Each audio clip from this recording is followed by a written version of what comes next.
this phenomena that we've all seen either in media, in our own lives, or in the lives of those we love. That's the phenomena of loss and its connection to the ancestors. I think it's something that many people live in fear of experiencing. And today I want to touch on why it is that happens and how we can overcome it. Sanbonani, nginguhani wakaMakwakwa epasini. I am Honey Tell a Story on all social media. Makhosi Nomabutho emsamo. And this is Sangoma Society, where we demystify the ancestral. Today I want to get into this topic of loss and its association with ancestral purpose and the ancestors in general.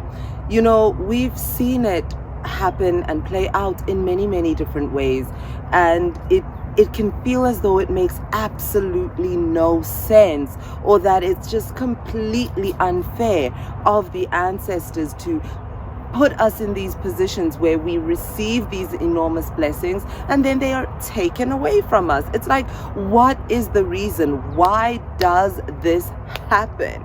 So I'm going to start with the first and probably most obvious one, but maybe not so obvious, since, well, here we are having to discuss it.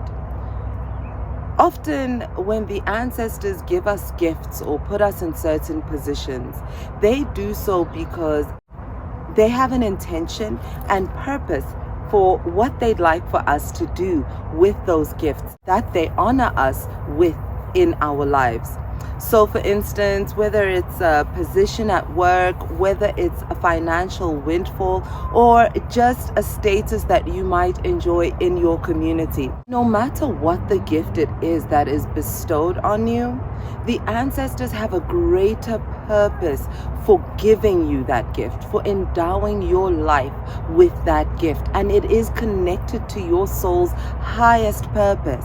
And sometimes we're more concentrated or focused on what the ancestors are bringing than what we're supposed to be doing with what the ancestors are bringing. Then what they do is they take it away.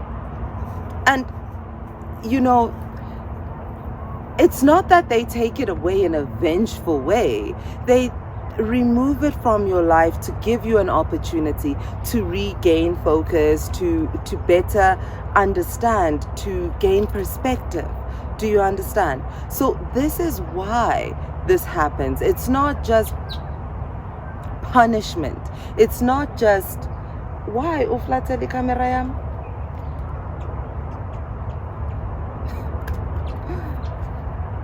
Please, can you understand? Like anyway, child.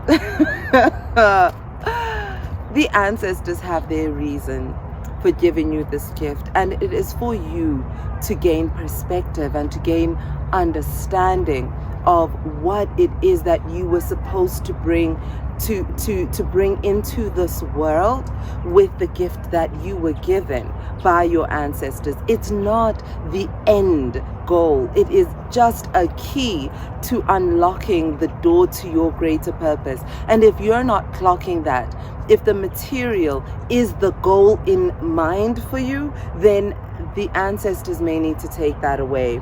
If the social status is the goal in mind for you, then the ancestors may need to take that away from you in order to give you the opportunity to grow in your perspective and understanding, so that when it is restored to you, you know what it is actually for and you use it for what it's for, because it's just there to unlock even bigger doors. Then there is the second most common cause, and that is when we have done things that possibly compromised our bloodline, our reputation, or our purpose, you know, in some way, and whatever new agreement we put into place, we were unable to maintain for whatever reason. And in our inability to maintain the terms and conditions of whatever agreement we entered into in order to gain these material things, then we find ourselves losing all those. Now, generally, this is just desserts, to be honest. I personally don't believe in having to manipulate the dimensions that we have manifested ourselves into through choosing the timeline of this parallel, this lifetime, this existence. Our soul had an innate purpose in calling into our lives the challenges that we find ourselves faced with on the path towards fulfilling our purpose, the challenges that we find ourselves faced with, whether systemic or societal or internal or familial. There are broader reasons, bigger reasons, reasons tied to our soul's purpose in God for us choosing the challenges that we find ourselves faced with as individuals at any one time in the timeline that we're living.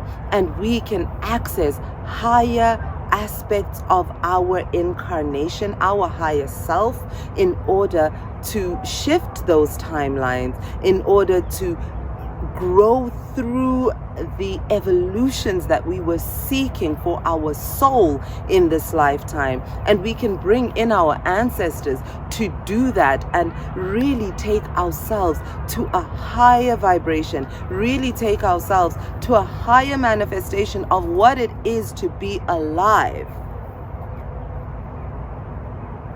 through the challenges that we experience as we work towards manifesting our purpose, as we work towards trying to get by in the cis hetero capitalist,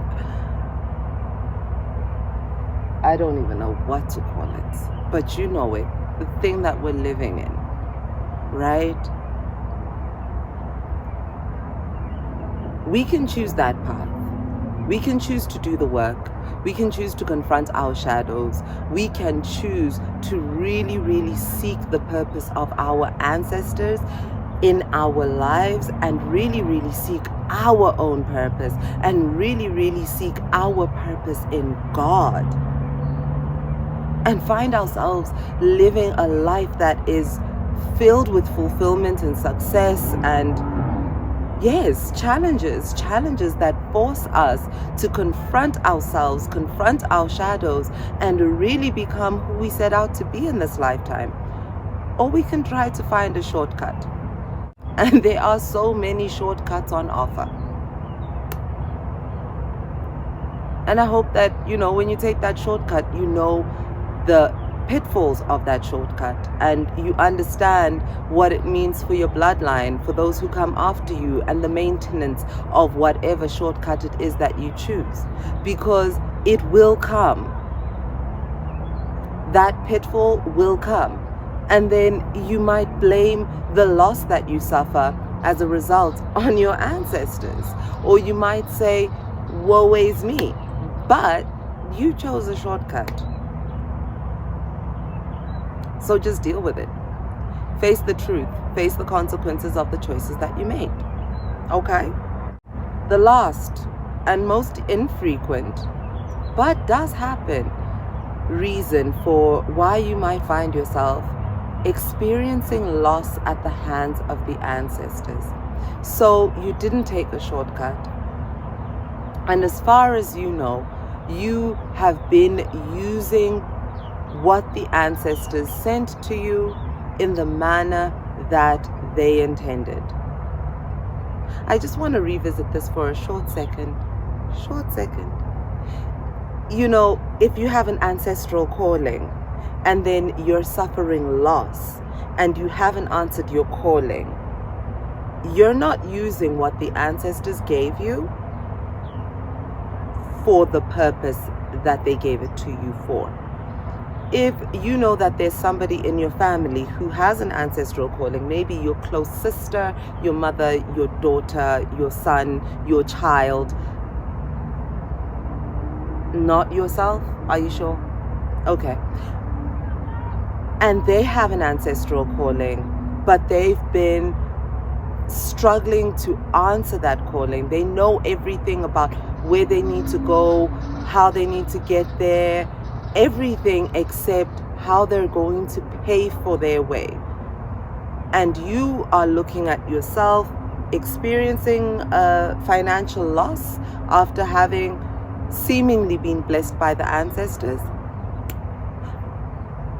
Those same ancestors that are calling someone in your bloodline to serve them, and you're not doing anything to step up. Okay. You have a debt, like you need to complete the lobola process for a child or a partner, or you have umsebenzi wokubonga owed at home, or kukhona bekumele kundluliswe ekhaya, kukhona bekumele ukuthi alandwe abekwe emsamo, kukhona okuthiwe kuyashoda emsamo, kunelisiko elingagcinwanga ekhaya, kunendumba yabogogo noma indumba yabomkhulu ekumele ngabe ibekiwe ekhaya, yokuphahlela ekhaya. Not to do with serving outside people, being a Sangoma, just indumba yasekhaya. And you haven't done it. And now you're experiencing loss. And is the mathing, guys? Are the dots connecting? Are you seeing this diagram? Because you cannot enjoy what the ancestors have brought and not pay the debt. Do you understand? Blessings from the ancestors are like a loan from the bank. They advance them, and then you're going to have to pay it off. It's not just like manna from heaven. Doesn't work like that. We have soul contracts. We have entered into agreements with those who gave us the blood of our blood and the bones of our bones. We are here for an intention and a purpose, and everything which they give to us is for the fulfillment of that purpose. And if we're not clocking that truth, then we're playing with our lives. We're playing with this incarnation. Okay? So now that I've clarified that, let me get to this last one. When we experience loss and it just seems unexplainable, and it's like, must be the ancestors are angry with me, or there's something I'm not doing, or something's just weird. Sometimes something is just weird. Something is funny, but not ha-ha. Sometimes somebody is actually doing something to you spiritually that is bringing about your loss. And when you have that suspicion, you know, I've experienced and seen people who say they have this suspicion about this happening in their lives, but they're going to pray it away. It's not something you can pray away. It's just not. I've seen people who've said something like that just doesn't work on them. I want you to take a good look at your life and be honest with yourself. I am yet to see umuntu ongathakatheki, guys. It can happen to anyone. The difference between when it succeeds and when it doesn't succeed is the level of your awareness and the amount of time you take before you react. Don't just sit and wallow in suffering and loss and say, oh my God, none of this makes sense, and watch just another YouTube video.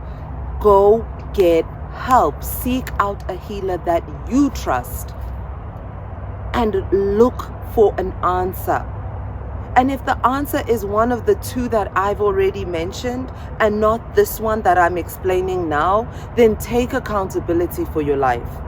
But if the answer is the one that I'm explaining now, that it's some spiritual malevolence, then take action. Congo, there is just no way that uflateli camera yami ntombi. Like, you can't be giving my audience your bum. Be respectful. I don't know, like, you know, for somebody to be giving you their bum like that, it's like kunesnyama, guys. Do you understand? There is something that is blocking your blessings when you're dreaming of, you know, feces, things like that. When you're experiencing it in your spirit, something just don't feel right. Trust that feeling and seek help. These things can be dealt with. These things can be cleared out of your life. And I understand that when there is malevolence, it can be traumatic. You can feel betrayed. You can feel victimized. It can cause trauma. So it's a really important part of your healing, that beyond being cleansed, being fortified, and all of those things, that you also confront the trauma of having had your spiritual agency violated in that way. Make that a part of the process of your healing, so that you don't begin to weave narratives and stories about everything that happens in your life and tie it to spiritual malevolence when it might not even be there. So I hope today's topic has brought some understanding about loss and the ancestral realm. Material loss, at least, and the ancestral realm. If you've got any questions about anything that we've discussed today, please pop them down in the comment section below. I will certainly be in there answering those questions. But just remember, if your question is straying a little longer than 2 sentences, you probably need a consultation, okay? It's been such a pleasure speaking with you today. My name is Uhani Wagamakwagwa. This is Sangoma Society, and you can find us on all social media networks, including Twitter, Facebook, and Instagram, as well as www.sangomasociety.com. Makhosi Nomabutho Emsamo. This is Sangoma Society, where we demystify the ancestral. Until next time, Bukhani.